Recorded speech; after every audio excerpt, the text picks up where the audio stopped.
In God's presence, I come to tell you, it's a keeping power. It's a deliverance power. He will cover you with his wings, and on his wings you shall trust, because you're in his presence. Because the Bible says you made the Lord thou God thou in habitation. You got to stay in the presence of God.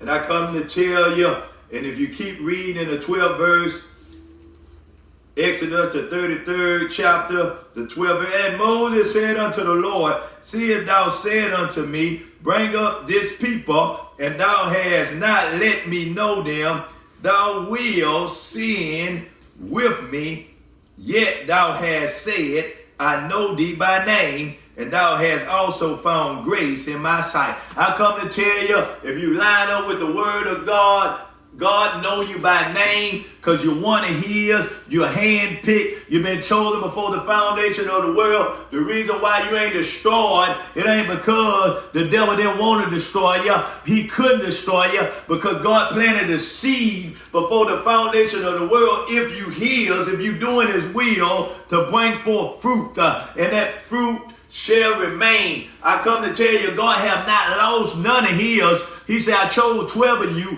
one of you the devil. I come to tell you, the other 11 was kept because they was of his seed. I come to tell you, it's time to let God be manifest. Let his glory be manifested. Even though Moses was raised up in Pharaoh's house, God planted a seed in Moses. Only so far he can go. I come to tell you, when God planted a seed of righteousness in you, there's only certain things you can do. You can't go to the point of no return, because God will be glorified in your life, no matter what it looked like. People say the devil should have killed me while he could. I come to tell you, because that seed of righteousness was planted in your life, even though you was in the world, God was keeping you because he had a purpose and a plan for your life. And I come to tell you, the plan is to let his name be glorified in you.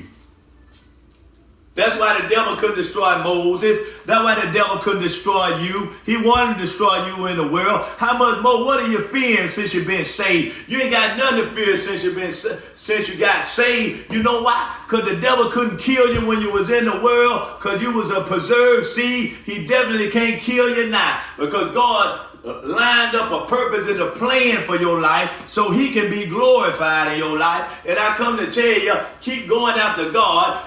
The half had been told concerning the saints, concerning your life. I come to say, wherever you tread your foot, if you line it up with his word, I come to tell you, his glory, his presence going to go with you, and it's going to keep you in the last days, and it's going to bring your loved ones out of bondage. It's going to bring your co-workers out of bondage. It's going to bring people that you connect to out of bondage. I come to tell you, let God be glorified in your trial. Don't be weary in well doing, but know in due season you shall reap if you faint not.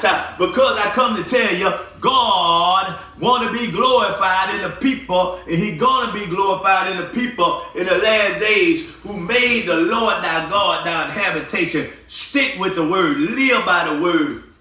Stand on the word. Be diligent. He said, he'll reward those diligently seek him. Declare and decree over your life. Declare and decree over your children's life. No matter what it look like, stand on the promises of God.